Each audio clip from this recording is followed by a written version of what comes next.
प्यारे बच्चों, उपचारात्मक शिक्षण में आपका फिर से एक बार स्वागत है। आज हम लोग द्विघात समीकरण के बारे में पढ़ेंगे। तो पिछले पाठ में हम लोगों ने पढ़ा था कि द्विघात बहुपद क्या होता है। आपको याद होगा ax² plus bx plus c, ये एक द्विघात बहुपद था क्योंकि यहाँ पे x की घात 2 है और जो कि उच्चतम है। यहाँ पे x की घात 1 है, यहाँ पे x की घात 0 है, क्योंकि c इंटू 1 को हम लिख सकते हैं x की घात 0। तो x की घात यहाँ 2 अधिकतम है, इसलिए ये द्विघात बहुपद है। अब द्विघात बहुपद समीकरण क्या होता है? जब हम इसको 0 के बराबर कर दें तो ये एक समीकरण बन जाता है। तो द्विघात बहुपद अगर लिखना हो तो केवल लिखेंगे ax² plus bx plus c, और अगर हमें समीकरण लिखना हो तो ये हमारा हो जाएगा 0 के बराबर, तब ये समीकरण बन जाता है। अब ये द्विघात है, यहाँ पे आपने द्विघात समीकरण देखिए लिखा हुआ है ax² plus bx plus c बराबर 0। यहाँ पे लिखा है a बराबर 0 नहीं है। क्यों? क्योंकि अगर हम a 0 कर देंगे तो हमारे पास बचेगा bx प्लस c। यहाँ पे x की घात क्या है? 1 है, तो ये लीनियर हो जाएगा, रैखिक समीकरण हो जाएगा, क्योंकि x की घात 2 वाला पद खत्म हो जाएगा a 0 होने के कारण। इसलिए लिखा है a is not equal to 0, इसलिए ये द्विघात समीकरण हो जाएगा और ये ax² plus bx plus c के रूप में लिखा जाता है। यहाँ पे a b c सब रियल नंबर होते हैं, ये चीज़ हमें ध्यान रखनी है। सबसे ये स्टैंडर्ड फॉर्म है द्विघात समीकरण का, और यहाँ पे a 0 नहीं होना चाहिए, इस चीज़ का हमें विशेष ध्यान रखना है। अगर a 0 हो गया तो ये द्विघात समीकरण नहीं रह जाएगा। अब यहाँ पे हम आपको एक चीज़ और बता दें कि समीकरण और आइडेंटिटी क्या होती है। आप देखिए, हमने लिखा ax² plus bx plus c बराबर 0। पिछले पार्ट में हम लोगों ने पढ़ा था जितनी घात होती है उतने इसके शून्यक होते हैं। तो यहाँ पे x की घात 2 है, ये द्विघात समीकरण है, तो इसके 2 मूल होंगे जिनके लिए ये सेटिस्फाई होगा। x की 2 वैल्यू होंगी, मान लीजिए c और d, तो केवल 2 वैल्यू के लिए ये ट्रू है, और कोई और मान रखेंगे x का तो ये 0 नहीं होगा, इसलिए ये समीकरण है। और आइडेंटिटी क्या होता है, या सर्व समीका जिसको हम लोग बोलते हैं, जैसे हमने लिखा a प्लस b का होल स्क्वायर, इसको लिखते हैं, आपको मालूम होगा a² plus b² plus 2ab। ये आइडेंटिटी a और b के सारे जो भी हम वैल्यूज़ रखेंगे उन दोनों के लिए सही होगा, और लेकिन यहाँ पे ये केवल 2 वैल्यूज़ के लिए सही होता है। तो यही अंतर होता है आइडेंटिटी और इक्वेशन में। ये समीकरण है, ये सर्व समीका है। यहाँ a और b का कोई भी मान रखें, जो वैल्यू हमें इधर प्राप्त होगी वही वैल्यू इधर प्राप्त होगी, ये दोनों एक दूसरे के बराबर होंगे। यहाँ पे केवल 2 वैल्यूज़ होंगी क्योंकि ये द्विघात समीकरण है, इसलिए ये समीकरण है और ये आइडेंटिटी है। अब आगे देखते हैं हम लोग। तो द्विघात समीकरण को हल करने की 3 विधियाँ हैं। एक सूत्र द्वारा हल करते हैं, दूसरा गुणनखंड के द्वारा, और फिर पूर्ण वर्ग बना के। पहला ये सूत्र है, इसको सीधराचार सूत्र कहा जाता है। x बराबर minus B plus minus √b² minus 4ac upon 2a। तो ये 2 समीकरण हमें दिए हैं, इनको हम हल करेंगे सूत्र की सहायता से। यहाँ पे सबसे पहले हमने इसको ले लिया x² माइनस 2x माइनस 3 बराबर 0। अब इसके लिए हम स्टैंडर्ड इक्वेशन अपनी लिख लेंगे द्विघात समीकरण की, ax² plus bx plus c बराबर 0। इसकी तुलना करिए तो a का मान यहाँ पे आपको 1 दिखाई देगा क्योंकि ये 1 इंटू x² लिखा हुआ है। b का मान यहाँ पे आपको -2 है और c का मान है -3। अब हम सूत्र में रख देते हैं इसको, x बराबर माइनस बी रखेंगे तो माइनस माइनस प्लस हो जाएगा, क्योंकि ये -2 है तो ये +2 हो गया, प्लस माइनस √b², b है -2 का वर्ग हो गया 4, और -4ac -4a हमारा 1 है और c हमारा -3 है अपॉन 2a, 2 और a का मान 1 है यहाँ पे। अब आप देखिए तो ये हो गया 2 प्लस माइनस √4, और ये माइनस और ये माइनस में इनके प्लस हो जाएगा, और 4 3 जा 12 प्लस 12 हो गया अपॉन 2 इंटू 1 2, फिर से लिख लें 2 प्लस माइनस 12 और 4 16, और 16 का अंडर रूट होता है 4, बटे 2, तो ये हो गया, एक बार प्लस लेंगे एक बार माइनस लेंगे, तो 2 + 4/2, 4 2 6 बटे 2, 1 3 आ गया। और एक बार माइनस अगर हम ले लें, 2 - 4/2, ये आ गया -2/2 = -1। इस प्रकार आपने देखा सूत्र के द्वारा हमने इस समीकरण को हल किया और इसके मान आ गए x = 3 और -1। इसी प्रकार हम लोग दूसरे समीकरण को हल करेंगे।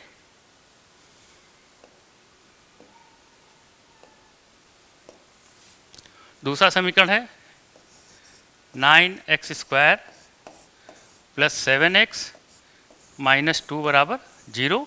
सबसे पहले स्टैंडर्ड इक्वेशन लिखते हैं, ax² + bx + c = 0। यहाँ से देखिए a का मान है 9 और b का मान है 7 और c का मान है -2। अब इसका मान रख लें, x बराबर क्या हो जाएगा -b, तो ये हो गया -7 + √b², 7 का स्क्वायर 49 और -4ac, ये माइनस माइनस प्लस हो जाएगा, 4ac यानी 4 2 8 8 9 72, ये हो गया अपॉन 2a, 18 आ जाएगा, 2 × 9। अब यहाँ देखिए -7 प्लस माइनस, ये हो गया आपका 11 और एक ये 12 अपॉन 18, -7 प्लस माइनस 121 का अंडर रूट अगर निकालेंगे तो 11 आएगा बटे 18। अब एक बार प्लस ले लेंगे और एक बार माइनस ले लेंगे तो हमें x के मान निकल आएंगे। तो ठीक है, देख लेते हैं। तो पहले लिखते हैं -7, एक सेकेंड,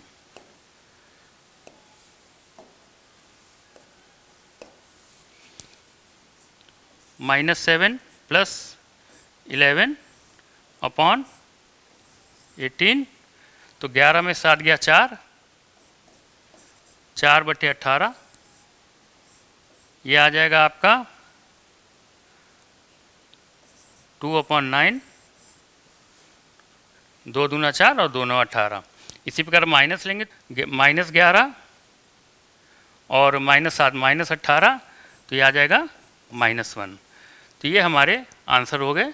तो ठीक है बच्चों, अब हम लोग इसको गुणनखंड विधि से हल करना सीखेंगे। अभी हमने सूत्र द्वारा निकालना सीखा, तो गुणनखंड जैसे हमें करना है, ये हमारा प्रश्न लिखा हुआ है 6x² - x - 2 = 0। तो हम पहले a और c का, जैसे ax² + bx + c = 0 लिखा है, तो a और c का गुणा कर लेते हैं और ऐसे फैक्टर निकालते हैं जिनका गुणनफल तो यही आएगा लेकिन सम b आना चाहिए। तो यहाँ पे देखिए 6 और 2 -12 हो गया, 6 × 2,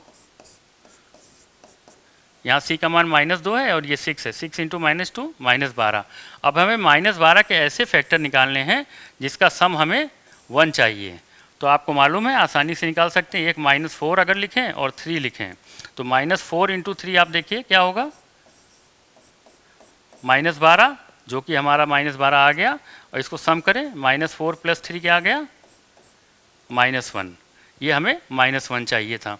ठीक है, तो अब हम लिखते हैं इसको 6x², ये माइनस है -4x, तो हम पहले इसको यहाँ पे माइनस लिखेंगे, तो -4x और +3x -2 = 0। अब आप देखिए -4x और 3x अगर जोड़ेंगे तो हमें -x ही मिल रहा है, कोई फ़र्क नहीं पड़ा। तो यहाँ पे क्या कॉमन हो जाएगा, 2 कॉमन हो जाएगा, और यहाँ x² और x में क्या कॉमन है, x कॉमन है। 2x अगर हम कॉमन ले लेंगे तो यहाँ बचेगा 3x, और फिर बचा ये -2 बचेगा, क्योंकि x बाहर आ गया और 2 बाहर लेंगे 4 में से, तो 2 बचेगा, प्लस यहाँ पे 3x - 2 लिखा हुआ है, 1 ले लें बाहर, तो यहाँ पे लिखेंगे 3x - 2 = 0। अब देखिए ये कॉमन है और ये कॉमन है, इसको कॉमन ले लीजिए, तो आ जाएगा 3x - 2 और फिर क्या बचेगा, 2x + 1 = 0। तो एक बार 3x माइनस 2 को 0 करेंगे तो 3x बराबर आ गया 2, x बराबर आ गया 2/3। और दूसरी बार हम क्या करेंगे, 2x प्लस 1 को 0 करेंगे तो ये 1 उधर जाएगा तो माइनस हो जाएगा -1, और x बराबर -1/2। इस प्रकार गुणनखंड विधि से हम इसको हल कर सकते हैं। अब आगे देखते हैं पूर्ण वर्ग बना के। ये बहुत इम्पॉर्टेंट मेथड है, इसको थोड़ा सा समझ लेते हैं। जैसे स्टैंडर्ड इक्वेशन लिखी है ax² + bx + c बराबर 0। तो इसमें 2-3 काम करेंगे बहुत महत्वपूर्ण, इनको हम याद रखेंगे। तो सबसे पहला काम ये है कि हम a से डिवाइड कर देंगे। हम a से डिवाइड क्यों कर सकते हैं, क्योंकि हमने समीकरण जब पढ़ा है शुरू में तो हमने यहाँ पे पढ़ा हुआ है a हमारा 0 नहीं है। अगर ये 0 होगा तो ये द्विघात समीकरण नहीं रह जाएगी और हम डिवाइड भी नहीं कर सकते। तो हम इसको डिवाइड कर दें तो यहाँ बचेगा x² + bx/a + c/a = 0। अब c/a को उस साइड ले जाएंगे, x² + b/a इंटू x, ये हो जाएगा इधर आएगा तो -c/a। अब ये जो x का गुणांक है इसके आधे का वर्ग इधर भी जोड़ेंगे और इधर भी जोड़ेंगे। कोई समीकरण है तो दोनों तरफ जोड़ना पड़ेगा। तो x² + b/a into x, b/a का आधा क्या हो गया, b/2a का होल स्क्वायर जोड़ दिया इधर, और यही काम हम इधर करेंगे। c/a ये माइनस में है प्लस b/2a का होल स्क्वायर। अब आप देखिए, अगर इसको हम a² लिखें और इसको हम लिखें b² तो ये +2ab होगा। देखिए 2a इंटू बी, यहाँ 2 से गुणा करेंगे तो b/a आएगा तो 2a इंटू बी हो गया। तो ये है a + b का होल स्क्वायर। यहाँ पे हमारा पूर्ण वर्ग बन गया और इधर ये चीज़ आ जाएगी जो लिखी हुई है। तो इसको हम लिख सकते हैं x + b/2a का होल स्क्वायर, और ये है -c/a प्लस b/2a का होल स्क्वायर। अब इसको सॉल्व कर देंगे तो ये स्क्वायर में आ जाएगा, फिर हम अंडर रूट लेके x का मान निकाल सकते हैं। अब हम एक क्वेश्चन करेंगे तो हमें ज़्यादा समझ में आएगा कि इसको कैसे करते हैं।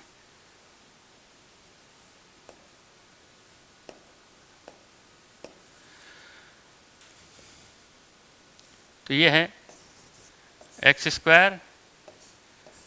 4x - 5 = 0 हमारे पास क्वेश्चन है। तो हमने यहाँ 1 है, 1 से डिवाइड करें कोई बात नहीं, 1 ही 1 रहेगा। तो इसको हम दूसरा काम हमें क्या करना है, 5 को उधर ले जाना है। तो देखिए x² - 4x = -5 उधर जाके +5 हो जाएगा। अब x का गुणांक क्या है, 4 है, 4 का आधा हो गया 2, तो 2 का वर्ग इधर भी जोड़ेंगे और इधर भी जोड़ेंगे। तो x² - 4x + 2 का वर्ग हो गया 4, इधर जोड़ा और फिर इधर जोड़ दिया तो ये हो जाएगा। अब आप ये देखिए -2ab का टर्म आ गया है, ये माइनस में है तो ये a - b का होल स्क्वायर होगा यहाँ पे, क्योंकि -2ab है ये।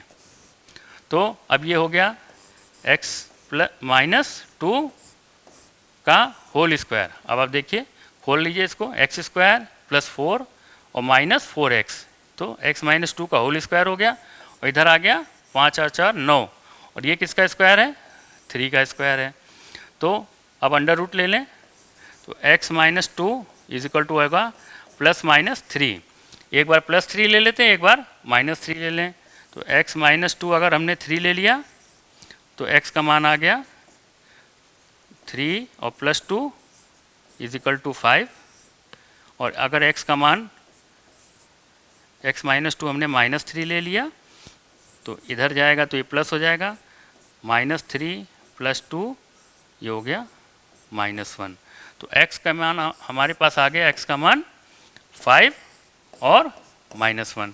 इस प्रकार पूर्ण वर्ग बना के हम इस इक्वेशन को हल कर सकते हैं। अब आगे देखते हैं मूलों की प्रकृति। ये मूल हमारे दिए हुए हैं, हमने निकाला था सूत्र द्वारा, सीधाचार सूत्र लिखा हुआ है। तो अगर आप ध्यान दें, x बराबर minus B plus minus under root B square minus 4ac upon 2a, ये टर्म अंडर रूट का है, इसको रियल होना चाहिए। रियल होने के लिए या तो ये जीरो हो या जीरो से बड़ा हो। तो बी स्क्वायर माइनस 4ac अगर जीरो और जीरो से बड़ा होगा तब हमारे रियल रूट होंगे। रियल रूट या वास्तविक मूल्य, इसको हिंदी में बोलते हैं वास्तविक मूल, वास्तविक मूल। और अगर ये जीरो से कम है, B square minus 4ac is less than zero, तब इमेजिनरी रूट्स, इमेजिनरी रूट्स होंगे या काल्पनिक मूल होंगे इसके। अब यहाँ पे आप इसको जो ये d बोलते हैं, इसको डिस्क्रिमिनेंट बोला जाता है, बी स्क्वायर माइनस 4ac को, या हिंदी में विविक्त कर बोलते हैं। तो तीन कंडीशन यहाँ बनती हैं। पहला है, अगर d is greater than zero तो ये रियल रूट होंगे, रियल। दूसरा है, d is equal to zero, अगर ये जीरो हो जाए तो ये माइनस बी अपॉन 2a इसका सोल्यूशन हमें मिलेगा। तो हमारे रूट्स क्या हो गए, दोनों रूट्स इक्वल हो गए, इक्वल रूट्स। और तीसरी कंडीशन है, d is less than zero, तो ये इमेजिनरी रूट्स हो गए। ये बहुत इंपॉर्टेंट है, ये आपको याद रखना पड़ेगा हमेशा। इसको अगर हम ग्राफ से समझें तो और अच्छे से समझ में आएगा। अब आप देखिए,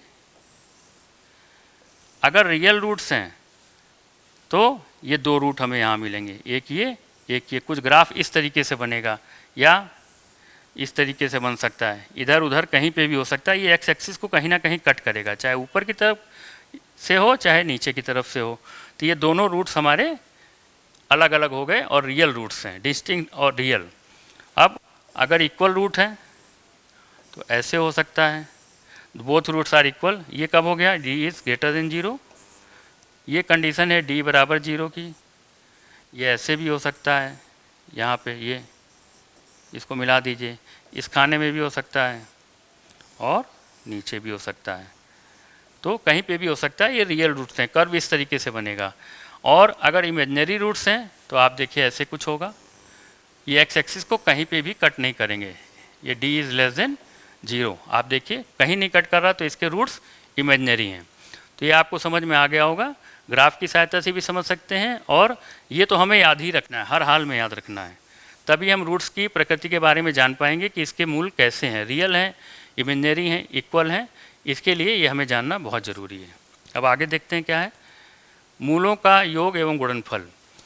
अगर अल्फ़ा बीटा रूट्स हैं तो हम क्वाड्रेटिक इक्वेशन को ऐसे लिख सकते हैं, x minus alpha into x minus beta is equal to zero. अगर अल्फ़ा बीटा क्वाड्रेटिक इक्वेशन के रूट हैं तो अगर हम गुणा करें इसको, देखिए तो ये एक्स स्क्वायर हो जाएगा, इसका गुणा इससे करा फिर इससे करेंगे तो माइनस बीटा एक्स, और ये माइनस अल्फ़ा एक्स, और ये माइनस माइनस प्लस हो जाएगा अल्फ़ा बीटा बराबर जीरो। अब आप देखिए, एक्स स्क्वायर, एक्स कॉमन ले लें अगर, ब्रैकेट में आ गया अल्फ़ा प्लस बीटा और प्लस अल्फ़ा इंटू बीटा। अब स्टैंडर्ड इक्वेशन आपको याद होगी, ये एक्स स्क्वायर है, a x square plus b x plus c बराबर जीरो। इसको इस रूप में लिखना है तो हम ऐसे कर दें, ए से डिवाइड कर दें, b upon a x plus c upon a is equal to zero. तो अब यहाँ पे तुलना करिए इन दोनों की, दोनों सेम टाइप से लिखी हुई हैं। तो यहाँ से अल्फ़ा प्लस बीटा, एक्स का गुणांक है माइनस में है और यहाँ बी अपॉन ए है, ये हो गया माइनस बी अपॉन ए। और यहाँ से देखिए alpha into beta c upon ए के बराबर हो जाएगा। तो ये एक रिलेशन है क्वाड्रेटिक इक्वेशन के रूट्स और उनके कोफिशिएंट्स के बीच में, ये हमको याद रखना पड़ेगा। इन पे बहुत सारे सवाल आते हैं तो इसका याद रखना बहुत ज़रूरी है। Alpha plus beta minus b upon a और alpha into beta c upon a. अब आगे देखते हैं, अब समीकरण जैसे बनाने हो हमें तो वो कैसे बनाएंगे। अभी हमने लिखा अगर अल्फ़ा बीटा किसी द्विघात समीकरण के मूल हैं तो हम अपनी इक्वेशन को इस तरीके से लिख सकते हैं, x minus alpha into x minus beta is equal to 0। गुणा कर लें तो अभी देखा था हमने, यह आता है minus alpha plus beta into x plus alpha beta बराबर 0। अब आप देखिए ये क्या है, सम ऑफ द रूट, इसको अगर हम एस से करें, और ये क्या है, प्रोडक्ट ऑफ द रूट। अगर पी से इसको डिनोट करें तो देखो हम क्या लिख सकते हैं, x square minus S x plus P बराबर 0, या ऐसे लिखें एक्स स्क्वायर माइनस मूलों का योग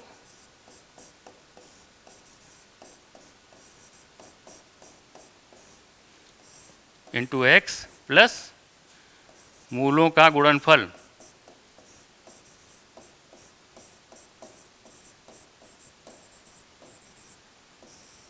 बराबर 0। या शॉर्ट में लिखें तो बहुत आसान है, एक्स, एक सेकंड,